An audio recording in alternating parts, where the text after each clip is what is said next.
Hi, everybody. Happy Sunday. How's everybody doing? Dad, are you there? Happy birthday, Dad. Happy birthday. Hope you're having fun with that awesome family of ours. Enjoying them, enjoying that beautiful little girl, that lovely little family of ours. Hi to Maddie. Hi to all of them. Hope you're having a super day, Dad. Super duper day. It's time for you to come to the island, though, and take a swim with me. I know Uncle Jeff's little pool there is fun and nice, but so is the ocean. I'm going later. I stayed home to be live for my dad's birthday. I'm Kristen. This is Frankenstein Tea. It's a live program most days at 3 o'clock. I try to keep to that schedule, though, every now and then I have to waver from it. And it was tempting today, right? It is a gorgeous day on Block Island. And I have the day off, aside from this piece of work that I do. And I would have jumped in the ocean hours ago. But I wanted to be live for my dad. I don't even know if he's out there, and that's okay. I wanted to do this, and I got lots of chores done. So it's a win-win. In honor of my dad, does anybody know? Has anybody been following me long enough to I'm also having a cocktail in honor of my dad. Happy birthday. Cheers. Just made it. Yummy.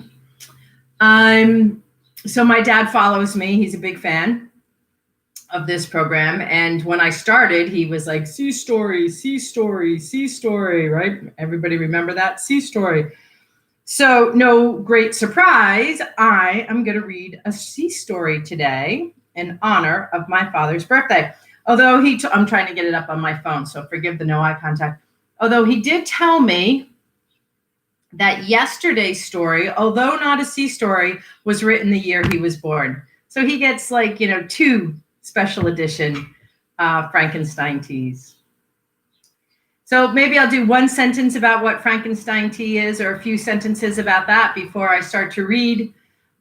Frankenstein Tea is a daily program, and it was devised in the spirit of connection and staying connected to the Block Island community and beyond, my family and friends, during shelter in place this past winter and late spring, and continues today as COVID continues today, right? This is an opportunity for maybe you don't feel comfortable coming out of your home, or maybe you did. Maybe you were outside of your home all day today and now it's hot and you want to be inside, or maybe you're listening to me outside. All those things could be happening. But it's really about, staying connected and reading. And I love short stories. And so I read a short story every day. And I got a good one today. I like it. It is, I found a bunch of sea stories today. And the most I found, and I've been searching for sea stories because my father has been requesting them. So I have sort of, been looking. But today there was this, for whatever reason, I got on a path where there was more than I had seen before and some good ones. So again, you've heard me say, I stockpile them. We'll get to all of those. I haven't said this out loud yet, but maybe today. For your birthday, Dad, I'll say it. I have fantasies of doing this for a whole year, right? Reading a story a day for an entire year. So we'll see. We'll see how far we get. And then I think, read your last story on Christmas Eve. And then I think, read your last story on your own birthday. And then I think, read your last story when the kids go back to school. So who knows? I have, different ideas. But for now, I'm here every day, 3 o'clock. Saying a couple words like I just did and reading a story. So happy birthday one more time to my dad. I'll call you later. Hope everybody's good up there. They're all in Vermont. And here's your story. Here's your birthday story. Lost at Sea by Icy Sedgwick. A fierce wave slapped into the side of the ship, pouring a deluge of brine across the deck. Magda sat in the corner of her small cabin, whispering a prayer. She leaned forward to press her ear to the wall. The cold waters beyond the hull reached for her through the damp wood.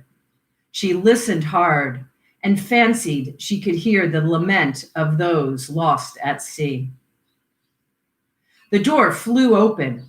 George stood in the doorway, silhouetted against the raging sky. He stepped forward into the flickering lamplight of the cabin. Fear and panic shone in his limpid eyes. He clasped his hands to his chest. "My darling, I could not find you." "Where else did you think I would be?" asked Magda. She tossed a disinterested glance over her shoulder and resumed her whispers. "The men would not help me look for you," said George. "I rather think they have more important concerns.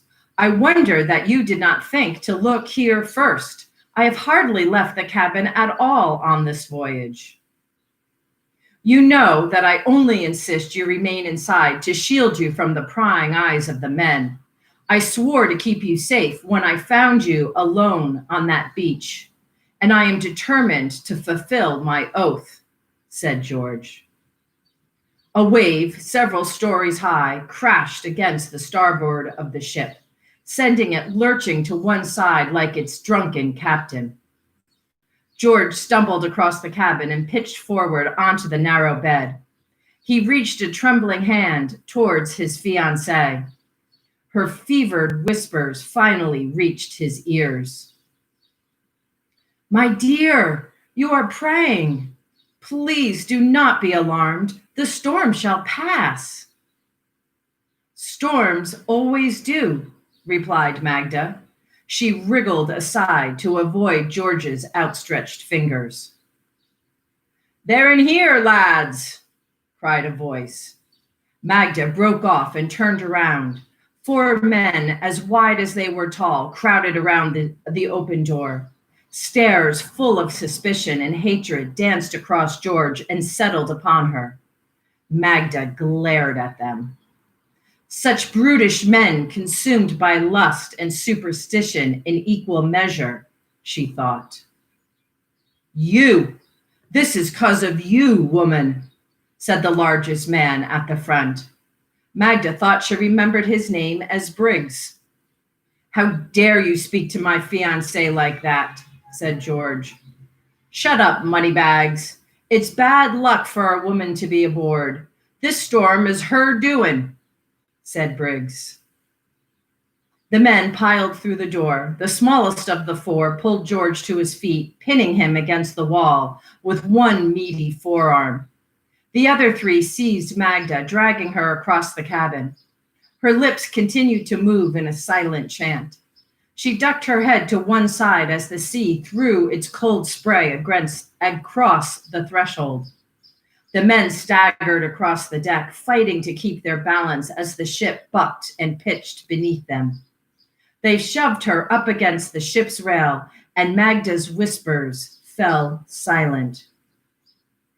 "Right, lads, throw her overboard. The storm needs blood," said Briggs. The men heaved Magda onto broad shoulders. The wind whipped her hair across her face, snatching George's protesting cries from the air. Magda struggled in their grasp.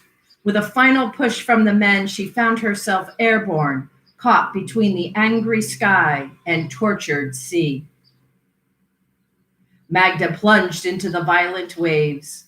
The icy water closed over her head, the currents tugging at her voluminous skirt. She tore at her cumbersome clothing with her hands, her cold fingers unable to tear the fabric free. Skinny fingers glistening with scales wrapped around her arms. She looked down into the faces of 2 mermaids, more barbaric than beautiful. They smiled to display mouths full of fangs. The mermaids kicked their tails, dragging her deeper. A shoal of mermaids swam up from the dark depths to meet them. More scaled fingers clawed at Magda's clothes. The layers of her skirt gave way, and she kicked herself free of the human clothing with a final thrash from her tail. Several fathoms above them, the waves subsided, and a cleansing wind tore the storm clouds into tatters. As Magda swam into the cold depths with her sisters, she whispered a prayer of thanks to the sea witch.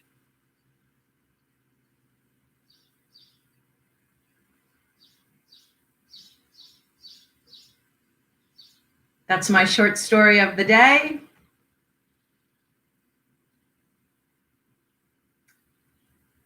As always, or 99% of the time, I pre-read the story, and I did have to go back and read that last sentence, so I'll read it again for you. As Magda swam into the cold depths with her sisters, she whispered a prayer of thanks to the sea witch.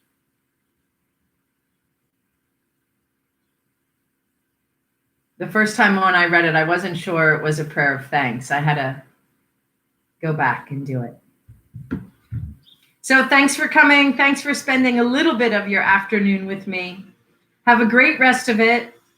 If you're on Block Island, enjoy the weather. If you're anywhere else, I hope it's as glorious as it is here today. Be well, mask up, wash your hands, keep your distance, eat something healthy. Have some cake, Poppy. Love you.